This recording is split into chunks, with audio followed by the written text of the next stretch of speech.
السلام عليكم ورحمة الله وبركاته. الحمد لله وحده والصلاة والسلام على من لا نبي بعده أما بعد. সম্মানিত দিনী ভাই ও বোন, দুনিয়া ও আখিরাতের কর্তৃত্ব বা রুবুবিয়তের ব্যাপারে মহান আল্লাহ তাআলা কোনো মানুষকে কোনো কর্তৃত্ব বা কোনো ক্ষমতা দেন নাই।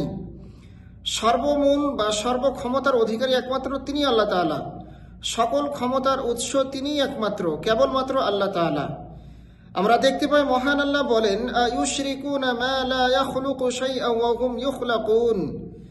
তারা যাকে আল্লাহর সাথে শরীক করে তারা নিজেরা কোনো কিছুই সৃষ্টি করতে পারে না, বরং তারা নিজেরাই সৃষ্ট। ওয়ালা ইস্তাতিউনা লাহুম নাসরান ওয়ালা আনফুসাহুম ইয়ানসুরুন। না তারা নিজেদেরকে সাহায্য করতে পারে বা অন্যদেরকেও সাহায্য করতে পারে। আমরা অন্যত্র দেখতে পাই মহান আল্লাহ আরো বলেন, যালিকুমুল্লাহু রাব্বুকুম লাহুল মুলকু ওয়াল্লাযীনা তাদউনা মিন দুনিহি মা ইয়ামলিকুনা মিন কিতমির। তিনিই আল্লাহ, তোমাদের প্রতিপালক। রাজত্ব একমাত্র কেবল তারই।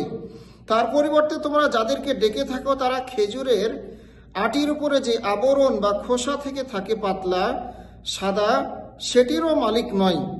ইন তাদউহুম লা ইয়াসমাউ দুআআকুম ওয়ালাউ সামিউ মাস্তাজাবু লাকুম। যদি তোমরা তাদেরকে ডেকে থাকো তারা শ্রবণ করে না, যদি শুনেও থাকে তাহলে তারা জবাব দিতে পারে না।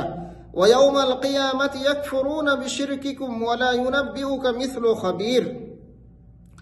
আর তোমরা যাদেরকে শরীক করতে, যাদের শিরক করতে, তারা সেই দিন তোমাদের এই শিরকে অস্বীকার করবে। আর আল্লাহর ন্যায় তোমাকে কেউ অবহিত করতে পারে না, আল্লাহ যেভাবে মানুষকে জানান দিয়ে থাকেন। সেই মুসলিম একটি হাদিস বর্ণিত হয়েছে আনাস রাদিয়াল্লাহু তাআলা থেকে, যে ক্ষমতা রাসূল সাল্লাল্লাহু আলাইহি সাল্লামের কাছেও নেই, একমাত্র আল্লাহর কাছে রয়েছে।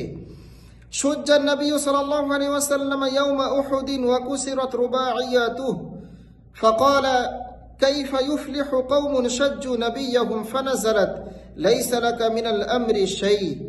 রাসূল সাল্লাল্লাহু আলাইহি সাল্লাম উহুদের ময়দানে, উহুদ যুদ্ধের দিন যখন তিনি আক্রান্ত হলেন, আহত হলেন, তার সামনের দাঁতগুলো ভেঙে গেল, তখন দুঃখ করে তিনি বললেন, ওই জাতি কেমন করে সফল হবে যে জাতি তার নবীকে কষ্ট দেয়। রাসূল সাল্লাল্লাহু আলাইহি সাল্লামের কথা বলা মাত্রই আল্লাহ তাআলা আয়াত নাজিল করে বললেন যে আল্লাহর কর্মের ব্যাপারে, আল্লাহর ফয়সালার ব্যাপারে আপনার কোনো কর্তৃত্ব নেই, কোনো হাত নেই। আমরা দেখতে পাই আবু হুরায়রা রাদিয়াল্লাহু তাআলা থেকে বর্ণিত, রাসূল সাল্লাল্লাহু আলাইহি সাল্লামের উপর যখন এই আয়াতটি নাজিল হলো, ওয়া আনযির আশীরাতাকাল আকরাবিন, হে রাসূল, হে নবী, আপনি আপনার নিকটতমদেরকে, নিকটাত্মীয়দেরকে, কাছের লোকদেরকে আপনি সতর্ক করুন, পরকালীন ব্যাপারে আপনি তাদেরকে কোনো সাহায্য করতে পারবেন না। তখন রাসূল সাল্লাল্লাহু আলাইহি সাল্লাম মক্কার উপকণ্ঠে দাঁড়িয়ে বললেন, ইয়া মা'শারা কুরাইশিন আও কালিমাতান নাহওয়াহা ইশতারু আনফুসাকুম লা উগনি আনকুম মিনাল্লাহি শাইআ। হে কুরাইশ সম্প্রদায়, তোমরা নিজেদেরকে পরকালের জন্য খরিদ করে নাও, প্রস্তুত হও, পরকালীন বিষয়ে আমি তোমাদেরকে কোনো সাহায্য করতে পারবো না। ইয়া আব্বাস ইবনে আব্দুল মুত্তালিব লা উগনি আনকা মিনাল্লাহি শাইআ। হে আব্বাস ইবনে আব্দুল মুত্তালিব, আপনিও পরকালীন জীবনকে আপনি খরিদ করে নিন, আমি আপনাকে কোনো উপকার করতে পারবো না। ইয়া সাফিয়াতু আম্মাত রাসূলিল্লাহ সাল্লাল্লাহু আলাইহি ওয়াসাল্লাম লা উগনি আনকি মিনাল্লাহি শাইআ। হে সাফিয়া, রাসূল সাল্লাল্লাহু আলাইহি ওয়াসাল্লামের ফুফু, আপনিও পরকালীন ব্যাপারে আপনার জীবনকে খরিদ করুন, প্রস্তুত হন, আমি কোনো কল্যাণ করতে পারবো না। ওয়া ফাতিমাতু বিনতা মুহাম্মাদিন সালিনি বিন মালি মা শিতি লা উগনি আনকি মিনাল্লাহি শাইআ। হে আমার মেয়ে ফাতিমা, তুমি দুনিয়ার বিষয়ে যা কিছু চাও আমি দিতে পারি, পরকালীন বিষয়ে আমি তোমাকে কোনো কিছুই দিতে পারবো না। সুতরাং মাত্র আয়াত এবং হাদিস থেকে বোঝা যায় মানুষকে দেওয়া নেওয়ার জন্য একমাত্র আল্লাহই যথেষ্ট, আল্লাহই সকল ক্ষমতার মূল। রাসূল সাল্লাল্লাহু আলাইহি সাল্লাম বা অন্য কোনো মানুষ, জিন, পশু পাখি, কীটপতঙ্গ, কারো কোনো ক্ষমতা নেই, জীবিত অথবা মৃত।